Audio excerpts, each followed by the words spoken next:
صاحبة الحكاية بتقول: أنا جوزي عمل فيا عمايل بعد الدخلة أو بعد أيام من الفرح، كارثة ما تتوصفش.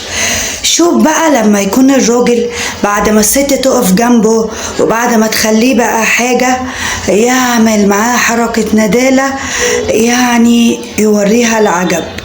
اسمعوا الحكاية علشان ما اطولش عليكم، بس ما تنسوش تصلوا على النبي عليه الصلاة والسلام في الكومنتات، وما تنساش لايكات كتيرة من ايديكم الحلوة دي، وما تنساش عايزين نشير الفيديو كتير علشان الكل يعرف مشكلتي. صاحبة الحكاية بتقول: أنا جوزي اتقدم لي جواز صالونات، هو شاب وسيم ومحترم وكويس وشغال على قده، يعني شغال في المحارة وبيقف على سقالات وحاجات من دي، ومعاه تعليم متوسط زيي.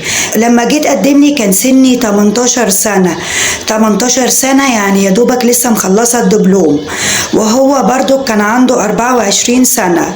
كان شغال على سقالة وطبعا بتبقى مرتفعات عالية.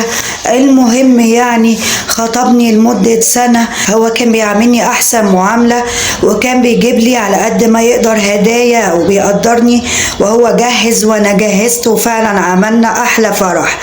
تتخيلوا بعد أيام معدودة من الجواز هو كان شغال على السقالة زي ما قلت لكم، وكان واقف على مرتفع عالي وقام وقع من على السقالة، رجليه اتكسرت وفقرات ظهره كان فيها يعني بعد الكسر.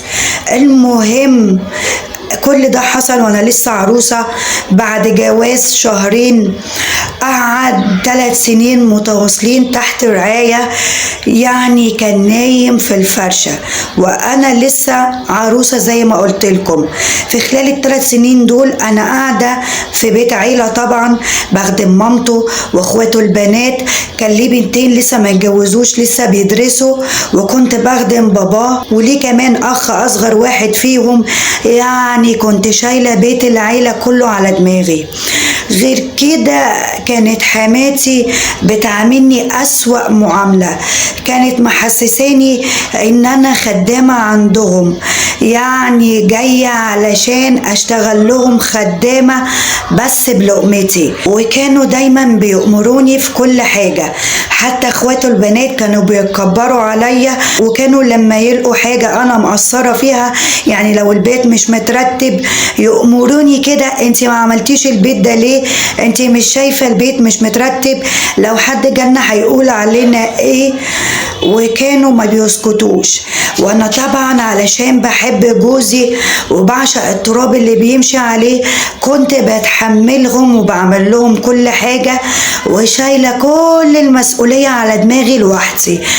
كنت بعمل حاجات كتيرة وكنت بتعب وكنت ببقى مرهقة، كنت بنام الساعة 7:30 مساء من كتر ما انا بتعب طول النهار في شغل البيت والهدة اللي انا بتهدها. غير ان انا كنت طبعا براعي جوزي من علاج للبس التغيير، لانه كان قعيد ولا حول لي ولا قوة، وكنت انا اللي بديله علاجه وانا اللي بجري معاه على كل الدكاترة، وكنت قايمة بواجبات جوزي من رعاية صحية واهل جوزي من كل شيء.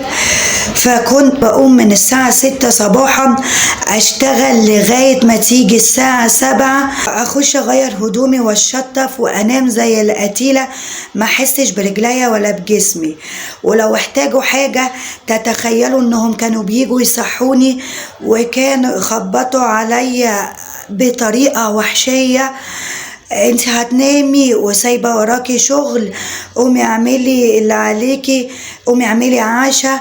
يعني ما كانوش كمان بيرحموني بعد الهدة دي كلها. بعد فترة 3 سنين من علاج جوزي انا لقيت نفسي من بعد ما كنت بنت عندي 18 سنة وحلوة وجميلة وبشرتي صافية ورايقة، 3 سنين عدوا عليا كأني عندي 40 سنة من كتر الشغل في البيت، من كتر المعاملة القاسية.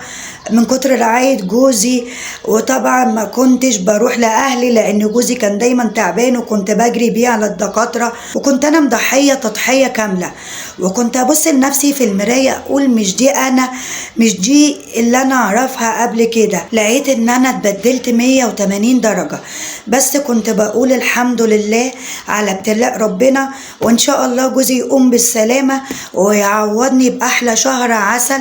ما أنا بقول لكم أنا كنت عروسة أيام وملحقتش إن أنا أفرح ولا أتهنى بجوازتي أنا وجوزي.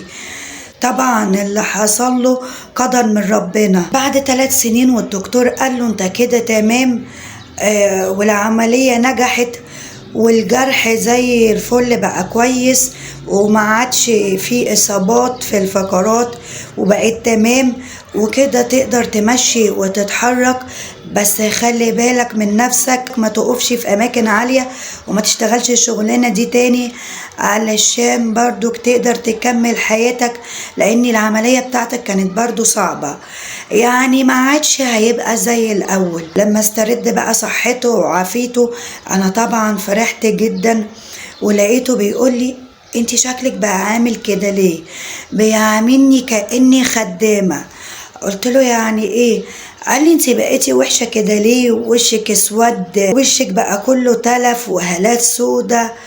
لا لا لا لا لا، انت اتغيرتي، مش انت اللي انا اتجوزتها. وده بقى اللي انا ما كنتش متوقعاه، خصوصا ان هو اول ما يقوم بالسلامة بعد خدمتي وتعبي ووقفتي جنبه وخدمتي ليه ولأهله، بدل ما يقول لي يا أصيلة يا بنت الأصول ويبوسني من دماغي كده ويقول لي أنا هخليكي تقضي أحلى شهر عسل وأعوضك بأيام فرحك. لقيته بيقول لي انت شكلك اتغير. انا بصراحة هتتجوز بعد 3 سنين غلب وشقة مع اهلك ومعاك. الكلام نزل عليا زي الصعقة، ما حسيتش بنفسي غير وانا بقول له انا بصراحة من يوم ما اتجوزتك ومن بعد ما عملت الحادثة ما شفتش يوم حلو معاك، وبعد اللي انت قلته ده خلاص كل شيء اسمه ونصيب. انا هسيب لك كل حاجة واسيب لك مؤخري ونفقتي وكل حاجة وطلقني، الكلام خلص. ما كدبش خبر يا جماعة، ولقيته بيقول لي انتي طالق بالتلاتة. انا طبعا كنت منهارة وبقيت بعيط ومش عارفة ايه اللي بيحصل لي ده، وبقيت مش عارفة اقول ايه. ورحت لأهلي وقلت لهم حصل كذا كذا. ابويا طبعا راح واخواتي الصبيان قالوا له هات حاجة بنتنا اللي احنا جايبينها وهات كمان هدومها. انا طبعا كنت بقول له مش عايزة منك حاجة، فكان فرحان قوي ان انا هتنزل عن كل حاجة، بس انا طبعا ما كنتش اتنزلت على ورق. بس ابويا قال له احنا من حقنا ناخد القايمة لان انت طلقتها بعد كل ده، بس احنا مش عايزين منك حاجة وهنعمل بأصلنا ونخلص كده بالمعروف، لان انت انسان ما تستحقش تعيش مع بنت ناس. ادينا حاجتنا والجهاز اللي احنا جهزناه واللي انت جبته احنا مش عايزينه عشان ما يفكرش بنتنا بيك. واخواتي طبعا راحوا وحملوا كل حاجتي ولبسي وكل حاجة في عربية كبيرة، وبعدين جم على بيت ابويا وقالوا له ورقة طلاقها لازم توصل لها. لقيته مفيش يومين وبعت لي ورقة الطلاق. طبعا جات لي حالة نفسية وتعبت جدا، بس بابا قال لي يا بنتي عيشي حياتك وانتي معاكي دبلوم، اشتغلي اي حاجة او افتحي مشروع.